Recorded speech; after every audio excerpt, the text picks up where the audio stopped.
Joining us today here in studio is two-time Patriot League Defender of the Year, Griffin Roach. Griffin, it's so good to have you here with us today. So before we get started, do you mind if I call you Griff? I feel like that sounds a little cooler. Yeah, totally. Pretty used to Griff, so awesome. Yeah, it's awesome. totally cool. So Griff it is. So let's jump right in. BU is a melting pot of unique individuals and nationalities, the complete opposite of what's in my refrigerator. I keep it basic. Yeah.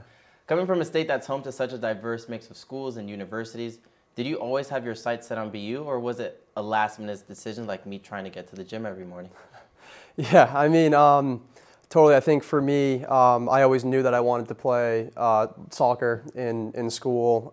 So I think in the beginning, I was more focused on the soccer and then maybe not so much about the location. Also, my dad went to Purdue and played soccer there, so I was always pretty in tune with the Big Ten. And so that was maybe something I wanted to do, but then as time got closer to the decision of making where I wanted to go to school, BU was pretty too much to kind of pass up. And yeah, of course. There's the opportunity at BU is amazing, and also being close to home is also nice in some ways. My parents can go to the game, my brother, so kind of makes me still feel like I'm home in a way, which is nice. Awesome, awesome. So your dad, you mentioned earlier that your dad played soccer at Purdue, so I've got a couple questions about that. Yeah. So for the former Boilermaker, we will say, were you better than him? And was trying to outdo him kind of like, you know, when you're playing like a nephew in video games and you're like, man, that's tough. Like, what was that like for you? Yeah, totally. I mean, like, he's always been a great father figure to me, but we've also kind of had like a sibling rivalry almost, you know what I mean? Growing up, he never let me win at all, which I think looking back on definitely helped me in the long run, you know what I mean? As my hamstring started getting a little bit stronger and his started to maybe derail a little bit, I kind of caught up to him in the soccer, but that definitely took a while, and I think now being done with soccer, we've kind of shifted the rivalry to golf. So. Oh, okay. Yeah. And who takes the edge in that so far? Yeah, so I think right now he's definitely got me. Oh, but, he does. Yeah, totally. But maybe his hamstrings go again. And then you win. Yeah, exactly. That might be for another few years. But now I kind of have the opportunity to play a little bit more golf, so I'm definitely gunning for him. That's awesome. That's awesome. Playing for your high school, you won a plethora of awards and were tied for 4th all-time leading goal scorer with 32 goals and 20 assists. Very strange stats for a center back, I will say. You racked up awards in high school like I collect rings and coffee mugs with tourist traps. Take us back to that time while in high school. What was that experience like for you? Yeah, definitely. So playing for my high school was great. It's always nice to kind of play for something bigger than you. Loved playing for the high school because you kind of get that hometown proud in a way. And I think that when I was playing in high school, in club, I was playing defense, and then for high school, I was playing forward, which I also think helped me when I got to the college level, just kind of seeing the different aspects of side of things. I think that by playing forward, it also helped me be a better defender, kind of knowing the tendencies of some forwards that maybe I would use in high school. So I think overall, playing high school helped me in some ways to make it to the college level, for sure. Awesome. So now, Griff, given the level of success you've had at BU, etching your name into the history books, I've got to ask this question. There's a little bit of an East Coast, West Coast debate for the best path to college soccer. So now on the West Coast, some will say play for a top club or an MLS academy is a golden ticket to college ball. Now in the East Coast, the Northeast more specifically, they're more confident that boarding schools and playing for your high school is the way to go. So Griff, playing for your high school in Canton and also playing for GPS Massachusetts, which one would you say set you up the best for the success you've had here at BU? Yeah, totally. I mean, I think that from kind of the skill aspect of it, of the soccer side of things, I think that playing club or MLS Next and stuff like that is definitely a way to sharpen your skills and make you better for the college level. I think high school helped me for like the physicality standpoint of it. And I think that you can see that with the prep schools and whatnot. By playing for a prep school when you're a younger player, that might help you in the long run, just kind of dealing with the physicality of it. And I didn't go to a prep school, but the physical aspect side of it definitely helped me improve. But and by prep school, you mean boarding school? Yes, prep school, boarding school. But for me, in just going to like public school, just the physicality side of that in high school helped me. But I think that definitely a lot more of the recruiting and the skill aspect and the tactical presence, I think was definitely inherited through the like the club and academy kind of setups. So. Well, I also played for my high school, but all I did was pull my groin, so we won't talk about that much. But I did have a question kind of for the prep school, boarding school. So I know kind of in the process of things, the prep schools sometimes double over as a club team as well. Mm-hmm. How does that kind of work? Because I grew up on the West Coast, and that's just not a thing. But here you would have people playing for your high school, but then simultaneously that counts for clubs and getting you recognized for college. Like, how does that work? Yeah, so I think at least when I was in high school, and I'm not totally sure if it's the same now, but in the fall I wouldn't play club or academy or anything like that. I was only playing for my high school team. Yeah. However, in the spring is when my club would pick up, and in the winter as well, and into the summer. So really the only time I wasn't playing club was in the fall. Okay. I know that. Like Shattuck St. Mary's, I'm pretty sure they also have an academy team. So maybe in the Midwest, it's a little different. But at least in the Northeast, the fall was pretty much strictly with your high school. And then in the spring, summer, and in the winter as well, it's more the club kind of side of things. Oh, okay. I didn't know that. Thank you. Thank you. So earlier we talked about your dad's legacy. Now I'm curious to where and when lacrosse came into that picture. You were the two-time captain of your varsity lacrosse team, and were also selected as a Hokamook All-Star. Talk about a plot twist. Yeah. Where on earth did that come from, and are you even human? I mean, I kind of forget the main reason I played lacrosse. I think that growing up I was a pretty big gear guy. I loved putting on like the fake football shoulder pads and like running around the house and doing like the blind mask and everything. Stuff like that. And I think that my parents skied a lot, and they didn't want to put me into hockey, and lacrosse kind of fit my family schedule and kind of a hybrid. There's a lot of things in soccer that kind of translate to lacrosse as well. So I think that's kind of how I got into it, and I loved playing lacrosse. I still miss it, and that was a big decision for me too of which path I wanted to pursue between soccer and lacrosse. But well, that was kind of the next question I was going to ask you. So kind of what gave lacrosse, or I mean not lacrosse, sorry, what gave soccer the edge, or were you just tired of telling people that lacrosse is like fancy butterfly catching? Yeah, it's a good question. I think when it came down to it, I think I realized that I could practice soccer every day. Okay. And I think that was a big thing playing soccer in college. You know, you're constantly on the field. And I knew that maybe soccer was something I could pursue for a longer time and kind of get less bored of it. I mean, obviously, sometimes waking up for practice is tough, but I think that soccer might have given me a little bit stronger motivation every day, and I think that that's kind of why I chose the soccer path. But so fast forward, you arrive at BU, you play every single minute and start every game your freshman year, and then boom, the pandemic hits. Coach Neil Roberts, the same coach that recruited you to make history at Canton High School, and you being the first D1 commit in over 35 years, retires. That must have felt like, you know, when you're at a party and the music cuts out. Awkward. Yeah. How did you navigate that storm of events? And talk to me a little bit more about what that process was like for you. Yeah, totally. I think that overall my freshman year was a pretty great experience. Our record didn't show it. We had a pretty tough season, but I think that coming in as an 18-year-old and playing a lot of minutes at the Division I level was definitely pretty special. And some positives I could take away from that as well. Neil Roberts was a great coach, a great mentor for me. We had a great relationship. I think that, you know, he was there for 40 years, and I think it was kind of his time to kind of move on. And when that decision happened, you know, I was really sad because he left such a great legacy. But I was also looking forward to the new coach coming in, Kevin Nyland, and so when the news broke, some part of me was sad, but I was also very excited for the next, what I thought was going to be 3 years, and it turned out to be 4, just given the pandemic. The pandemic was definitely very tough, but once the dust settled, it was definitely a great experience. Better. Yeah. How did it feel kind of coming in, I guess, freshman year, going back to that time, and being the first kind of recruit in such a long time for your high school soccer program, but also having an immediate impact as soon as you come into a program? What did that feel like? What did that do kind of for the people that were watching you? I think 30 minutes away, that's where Canton is? Yeah, it's definitely, it was definitely pretty special. people like my family, being able to come to the games and watch me play in a new environment. You know, they used to watch me in my hometown or at like club games around the area, but allowing them to see me in a new environment was definitely pretty special, and being able to be on the field was also a pretty special feeling.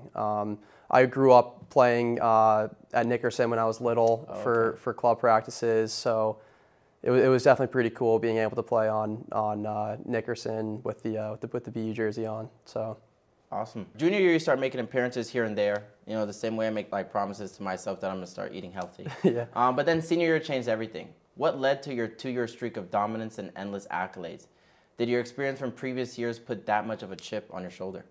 Yeah, I mean, I think that it's common in a lot of different sports and a lot of different teams. You know, new coach comes in and he has his scheme, the way he wants to play. And I think when Coach Allen first came in, I think the way I played as a player didn't necessarily fit the system. His mold, yeah. And I think it just took me like a year to kind of get used to the new system, continue to kind of work hard on maybe some new aspects of my game. And I think that by the time my senior year rolled around, I think that the seasons prior to that kind of shaped who I was, and I was able to tweak a few things in my game, and then I was able to fit his system. We had our team really started to gel, and it kind of all fell into place.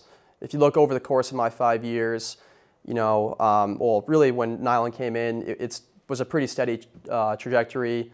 You know, we missed the Patriot League playoffs his first year or first 2 years, and then we made the playoffs, had a winning season, and then it kind of took off from that. And then obviously the last year we had a great run and was able to come out on top with the Patriot League championship.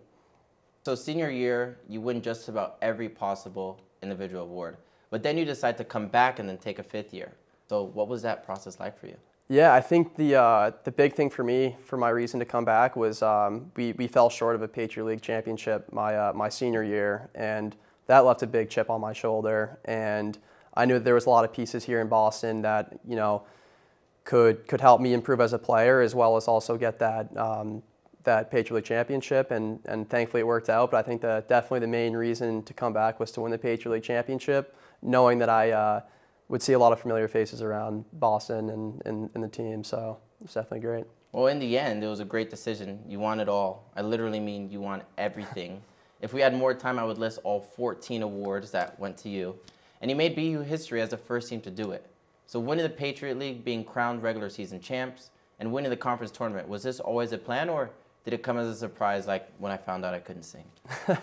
I mean, I think that, to be completely honest, I think that we had the group to go out there and win a Patriot League. A lot of older guys who had been around the team for a while, who also had that same chip on their shoulder, and we were kind of able to gel around that. And a lot of the younger guys also stepped up and saw how close that we were to winning it the previous year. So I think it didn't really come out as a surprise. You know, obviously a lot of things can happen throughout the course of a year, but yeah, overall it worked out great. And I think that every single guy in the locker room kind of knew that we could have the season that we did.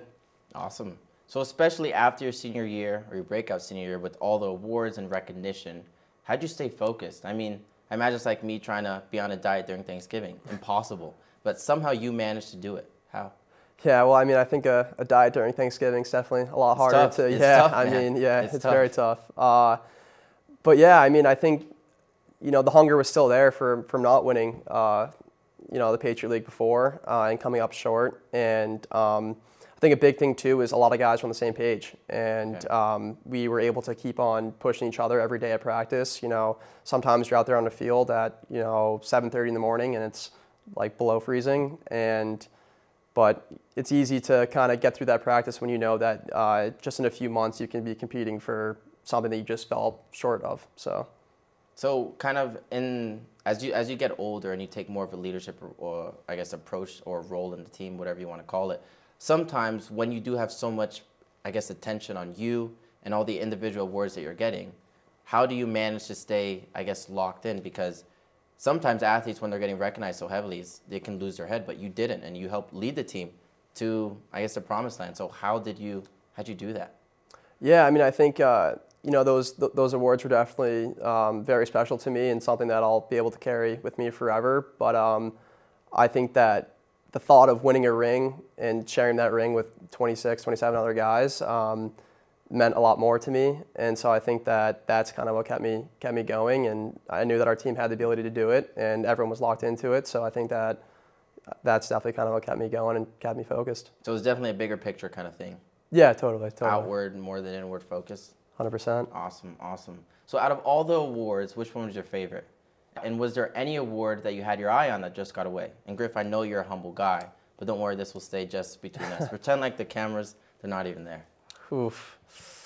I think it's a tough one. I think that probably winning the second Patriot League Defender of the Year was definitely something I had my eye on. Also, the All-American was also pretty special. But I think winning the second Patriot League is probably a little bit more special, just to have one at once and then do it again. But was there any you had your eye on that kind of just slipped away, or do you think you won everything?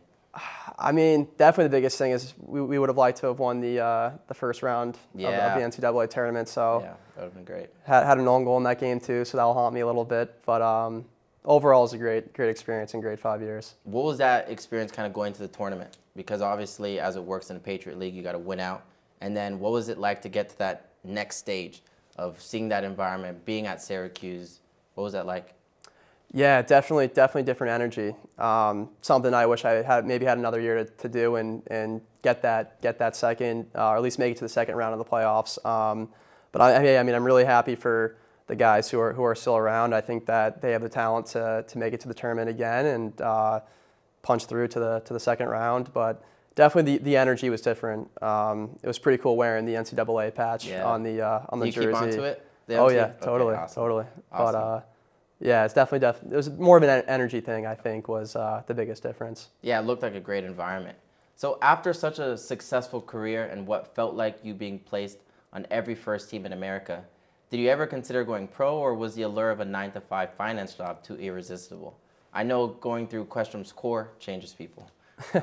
Yeah, it's a good point. You know, I'll always miss the game for sure, and I think that being just 6 foot on a good day might hold me back from playing center back in the next level in pro, and that's something that I weighed. Also, I think that for me, I was kind of ready for the next chapter in life as well. I think that maybe my ceiling in the working force could maybe be a little bit higher than my ceiling on the field. I think there's also a lot of things in life that I'm really looking forward to in the future that kind of led me to, you know, hanging up the cleats. But overall, it's a great experience and can't be happier to see what's next in life. So sometimes athletes face an identity crisis after college sports. Did you experience that too, or was it smooth sailing? Yeah, I think didn't really hit me for until a few months in. I think that I'm very appreciative of all the game's given me. Friendships forever, you know, that the feeling of competing. I think the feeling of competing is definitely something that I'm going to miss the most. Mm-hmm. That still keeps me up at night maybe a little bit, but overall definitely happy how everything shaped out, and I'm very looking forward to what's next in life. And the next chapter. Yeah, exactly. And I think that keeps me going, and overall I'm at peace with everything with soccer, and couldn't be happier to see what's next. I mean, you did go out on top, so still be very proud of yourself. So transitioning to the workforce, you recently landed a job at RSM US LLP Consulting. It's a lot of letters. Yeah. So how did BU help in securing internships and preparing you for this transition? Or was it something you kind of did more on your own? No, totally. I mean, BU's name, especially Questrom, holds a lot of weight in the working world and in the business environment. And I think that going through Questrom definitely allowed me to develop some skills applicable to the working environment. I think that me being able to use those skills that I've learned through Questrom helped me land a job at RSM, of which I'm very happy. So end of the message, Questrom. That's the way to go. I mean, I think so. Depends what you know. Maybe for you, not so much. I mean, this whole setup's pretty sweet. So it's kind of whatever floats your boat, you know. That's true. Well, congratulations. That's a great position. So looking back at your time at BU, what's your favorite memory and what will you miss the most? Or is it more of a glad that's over vibe? Which one for you? Whew. I know we've talked about it a lot, but I think it was definitely the just being with the guys, and after winning the Patriot League championship, I think was definitely the highlight of my BU kind of career so far. So yeah, I think definitely that feeling of winning it with like your best friends, you know. Was it more special that you guys won it at home? Oh, totally, 100%. I mean, we had a good showing that game too, which was awesome. I think a lot of people were able to have their family in and whatnot, and to kind of just be with the guys right after and not have to take a 6-7 hour bus ride back to Boston definitely helps. So I think that winning at home definitely made it a lot more special. And how proud were your parents of you, kind of knowing the journey that you've been on? So you had the COVID, you had the change in coaching, and then you also like still having to be a top-notch student. In all the awards that you won, you were always making Patriot League All-Academic Team. So kind of it all culminating in you winning the tournament. What was that like, sharing it with your family? I'm sure they were able to be at the game. They're right over there in Canton. What was that like for you? Yeah, I mean, it was awesome. It meant the world to me. They've supported me, and they've given me every tool I've needed to make it to college and kind of keep on working my way and improving myself both on and off the field at BU, and to see it finally come true. And I mean, they were there for a lot of the losses, so I think that to kind of see, you know, that full circle, that full win at the end, I think was definitely a lot, and it was a lot better to kind of be with them after the game in Boston than maybe someplace else. So awesome. So as we wrap up what's been an amazing interview, I got 2 more questions for you. You ready? Yeah. So best and worst part about BU, and if you could do it all over again, would you? Ooh, I think the best part about BU is probably the relationships I've made, and being able to play soccer at BU is definitely the highlight. I think the worst part about BU is probably the campus. I think kind of going back to, you know, being fond of the Big Ten and maybe some other schools that have a full campus. Yeah. I think that the campus feel for me, I think something I wish BU had, but also being in one of the best cities in the world and being in school for that, I think is definitely pretty sweet. So it's a double-edged sword, but I think that some more green around campus would definitely make BU a little better. And if you could do it all over again, would you? Yes, definitely. Definitely. That's all the time we got for today. Griff, your story is inspiring. Thanks so much for sharing with us. Be sure to keep up with Griffin and his journey into the finance world at Griffin Roach 5 on Instagram and Twitter. Until next time, I'm your host, Tyler Johnson.